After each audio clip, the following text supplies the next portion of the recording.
ஜனங்களுடைய சந்ததி, இஸ்ரவேல் ஜனங்களுடைய சந்ததி தான் கானான் தேசத்தை சுதந்தரித்துக் கொண்டார்கள். தேவ நாமத்துக்கு மகிமை உண்டாவதாக.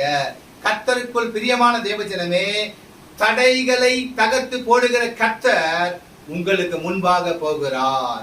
முதல் தடை என்ன என்று பார்ப்போம். திருமண தடை. முதல் தடை திருமண தடை. இன்றைக்கு அநேக பெற்றவர்கள், அநேக தகப்பனும் தாயும் ஒவ்வொரு நாளும் கண்ணீர் வடிக்கிறார்கள். என்னுடைய மகனுக்கு இன்னும் திருமணம் நடக்கலையே, என்னுடைய மகளுக்கு திருமணம் நடக்கலையே, எல்லாமே கைகூடி வருகிறது. ஆனால் ஏதோ ஒரு நேரத்திலே, ஏதோ ஒரு சூழ்நிலையே அந்த திருமணமே தடையாய் போய்விடுகிறது. எப்போ எந்த காரியம் கைகூடி வந்தாலும் தடை ஏற்படுகிறது. ஏன் இந்த தடை என்று சொல்லி அநேக பெற்றவர்கள், தகப்பனும் தாயும் தன்னுடைய மகனை குறித்து, தன்னுடைய மகளை குறித்து அவர்கள் கண்ணீர் வடித்துக் கொண்டிருக்கிறார்கள். அருமையான சகோதரனே, சகோதரியே, அன்பு தாயாரே, இன்றைக்கு கர்த்தர் வாக்கு கொடுக்கிறார். உன்னுடைய மகனுக்கு ஒரு ஆவிக்குரிய மணமகளை கர்த்தர் கொண்டு வர போகிறார். திருமண தடையை கர்த்தர் தகர்த்தெறிகிறார். உன்னுடைய மகளுக்கு ஒரு ஆவிக்குரிய மணமகனை கர்த்தர் கொண்டு வர போகிறார். இந்த 2025ஆம் ஆண்டிலே கர்த்தர் திருமண தடையை உடைக்கிறார்.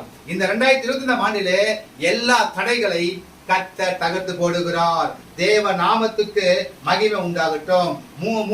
இரண்டாவது ஒரு காரியத்தை நாம் பார்ப்போம். தேவ நாமத்துக்கு மகிமை உண்டாகட்டும். இரண்டாவது ஒரு தடை இருக்கிறது, பிள்ளை இல்லாத தடை. அநேகர் புலம்புகிறார்கள், எனக்கு திருமணம் நடந்து 5 வருடங்கள் ஆகிறது, 10 வருடங்கள் ஆகிறது, இன்னும் எனக்கு பிள்ளை இல்லையேன்னு சொல்லி அநேக கணவனும் மனைவியும் அநேக நாட்கள் கண்ணீர் வடிக்கிறார்கள். இரண்டாவது, பிள்ளை இல்லாத, பிள்ளை செல்லும் கிடைக்காத தடையை இந்த 2025ஆம் ஆண்டு கர்த்தர் தகர்த்து போடுகிறார். மலடியை கர்த்தர் பிள்ளைத்தாட்சி ஆக்குகிறார்.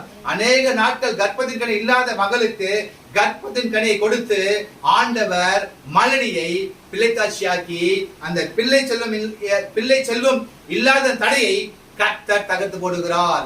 உனக்கு முன்பாக போகிற கர்த்தர் முதலாவது திருமண தடையை தகர்த்து போடுகிறார். உனக்கு முன்பாக போகிற கர்த்தர் இரண்டாவது பிள்ளை இல்லாத தடையை கர்த்தர் தகர்த்து போடுகிறார்.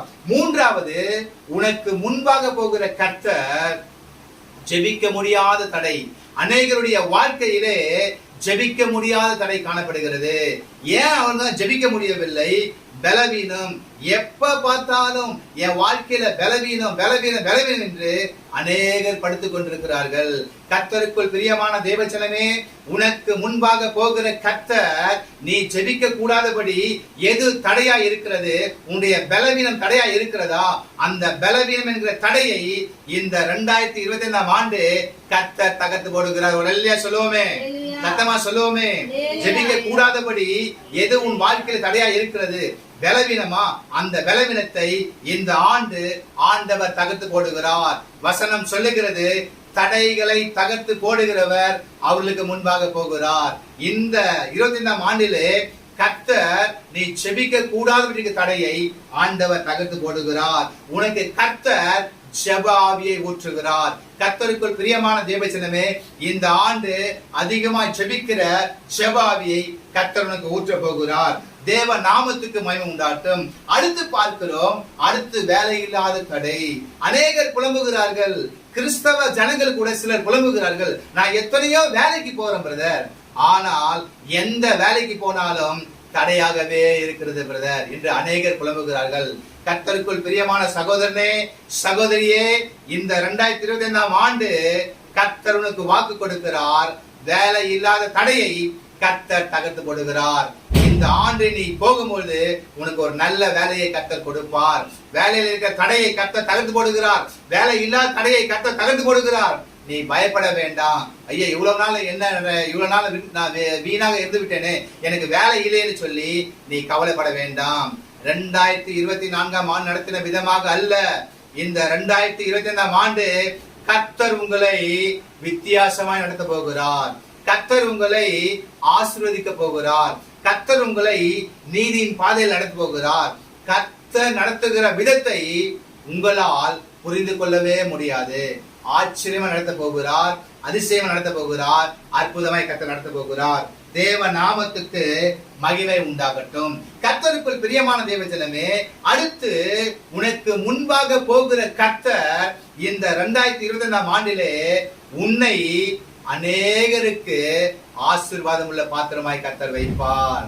உனக்கு முன்பாக போகிற கர்த்தர் உன்னை அநேக இடங்களுக்கு உன்னை பயன்படுத்துவார். அநேக இடங்களுக்கு உன்னை கொண்டு சென்று உன்னை பயன்படுத்துவார். உனக்கு முன்பாக போகிற கர்த்தர் உன்னை ஆசீர்வதிப்பார்.